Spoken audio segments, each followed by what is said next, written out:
Dr. Jeffrey Long was studied a number of near-death experiences, and Dr. Long joins us now. So, Doctor, I'm a Catholic. I'm a believer. I think it's worthy and to believe in the afterlife.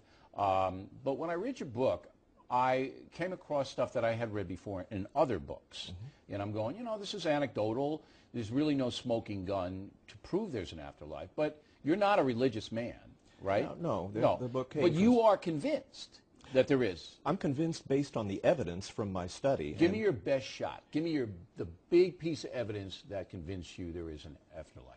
Studied over 1,300 near-death experiences, the largest scholarly study of near-death experiences ever, and I'm finding what all other near-death experiencers, researchers finding, that being that there's consistency in the near-death experience, and we're finding that people are having these organized, lucid experiences at a time they're unconscious or clinically dead. But couldn't that be copycat stuff, kind of like UFO stuff, that one person hears a story or reads a book? Because there have been a lot of books about the afterlife. And then they say, oh, yeah, that happened to me too. Well, when people share with our website their near-death experiences, we post them back on the website where thousands and thousands of people will ultimately read those accounts. Right. If there's any copycat account, if there's any plagiarized account, we would expect to hear about that. But that's it's power, is it rare. not power of suggestion?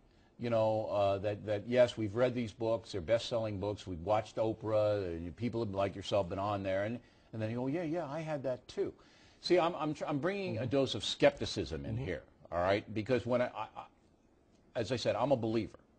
But just from reading your book, that wouldn't have convinced me there's an afterlife. Well, there's been other studies that followed people that shared their near-death experience, and they listened to their narrative shortly after its occurrence, 2 and 8 years later.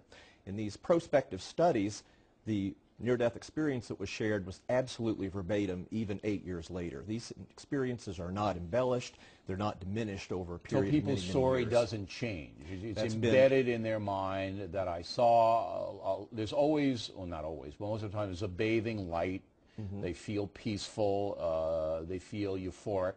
They see relatives that are deceased, and they actually have conversations with them. And then some commanding authority orders them back into their body. Would you say that those are the 4 things that almost all of your near-death people have? Well, no 2 near-death experiences are identical, but in the 1,300 that I've studied, we see those elements a lot. Certainly no one of those elements occurs nearly all the time, but certainly a lot of those elements occur in a significant percentage of near-death experiences.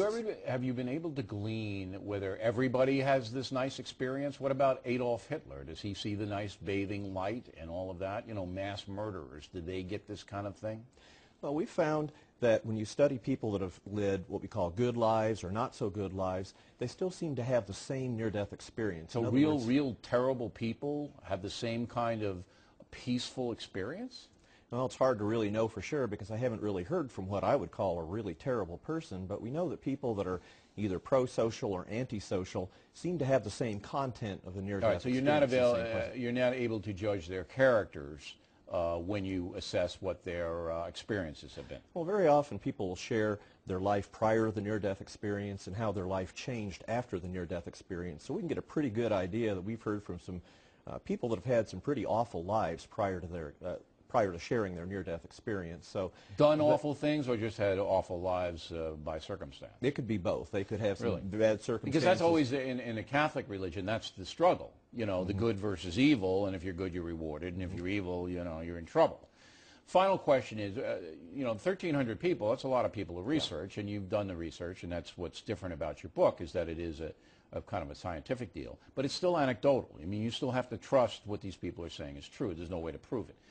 You don't do lie detector tests or anything like that, right? No, we sure don't. Okay. But we do corroborate it with scores of prior scholarly studies. Well, here's my question for you. Yeah. If there is an afterlife run by an authority, a universal authority, why wouldn't you be on your knees every day going, thank you, God, I want to be, you know, a worshiper, and I'm, you know, you see what I'm talking about? Well, I think if you understand that there's an afterlife, one of the consistent themes I see in the near-death experiences is that there is in the afterlife a benevolent and loving God, a compassionate God, a wonderful afterlife for all of us. And so I guess I feel that's the rub here for all of us. You know, for even the real bad people, I'm not sure. I'm not sure. Well, that's it's part of the mystery of near-death experiences. It is. Again, That's the we won't mystery. really know what happens after the really bad people permanently die. If God is all just, there has to be justice. Very fascinating book, Doctor. Thank you very much for coming and discussing it. Thank you. Appreciate it. When we come right back.